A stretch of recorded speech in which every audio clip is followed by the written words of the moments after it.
Tapteng Sibolga, banjir gelondongan, dikala sungai jujur mengungkap kebohongan. Banjir bandang boleh datang dari langit, tapi gelondongan kayu tidak pernah jatuh dari awan. Hujan deras bisa membawa air, tapi tidak mungkin membawa batang kayu sebesar tiang listrik kalau tidak ada yang memotongnya. Masuk akal kan?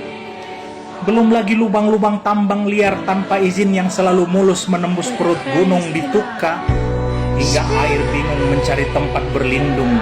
Akhirnya ia berangkat langsung menyapa manusia yang tak tahu kabar apa-apa. Di saat pemerintah setempat banyak yang pura-pura bingung, padahal penggalian demi penggalian berlangsung di depan batang hidung. Hutan lindung pun memberi kabar kalau ia sedang berkabung dan memberi air langit yang turun untuk dikirim langsung, hingga si Haporas pun tak mampu membendung. Jadi mari kita bicara yang sebenarnya, bukan naskah dongeng konferensi pers ala pemerintah. Lalu apa yang terjadi di hulu sungai si Haporas hingga gelondongan hanyut? Apa? Hujan yang menebang pohon? Atau angin yang menggergaji batang? Di hulu hutan Abolon Tukka ada batu besar-besar hanyut didorong oleh kayu gelondongan. Siapa yang tebang? Semut atau malaikat sedang praktek tebang pilih? Di hulu sungai Pinangsori menghanyutkan gelondongan. Gelondongan itu bukan ranting kecil, bukan sampah rumah tangga. Itu batang pohon yang memerlukan gergaji mesin, memerlukan izin, dan memerlukan titik-titik. Ya, Anda tahu apa lanjutannya? Apa yang terjadi di hulu sungai sehingga kayu gelondongan nyangkut di jembatan Anggoli, batas Tapteng dan Tapsel, sampai-sampai jembatan bukan lagi infrastruktur publik, tapi berubah fungsi jadi tempat parkir kayu ilegal setiap kali hujan turun. Mana mata? Nampak kan? Dan ini pertanyaan yang tidak boleh lagi dianggap sepele.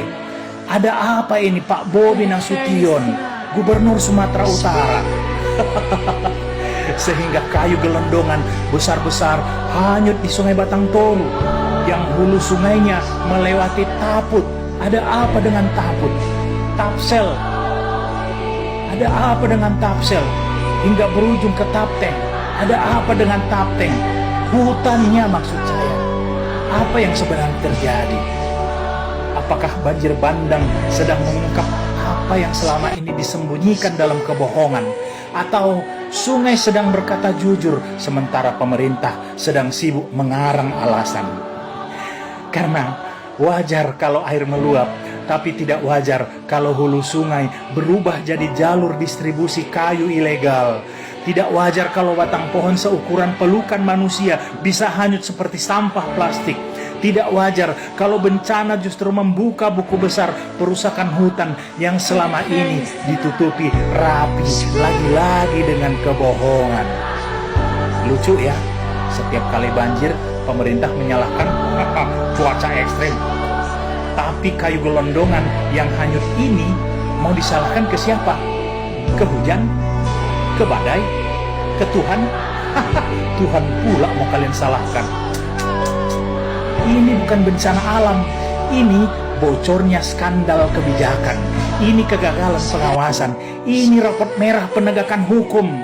Atau ini kebrengsekan pemerintah. Karena hulu yang gundul bukan terjadi dalam waktu semalam. Sungai yang penuh gelondongan bukan terjadi tiba-tiba. Dan banjir bandang kali ini seperti berkata, selama ini kalian tutup mata. Sekarang lihatlah sendiri apa yang kalian biarkan terjadi. Sibolga Tapteng tidak hanya kebanjiran air, tapi kebanjiran bukti pemerintah yang abai. Dan jika gelondongan sebesar itu bisa hanyut, maka sejujurnya yang hanyut bukan cuma pohon, tapi wibawa pemerintah. Sampai sini kalian paham? Mengartinya muna, biar tuh si muna do. Oh di sana, Horas.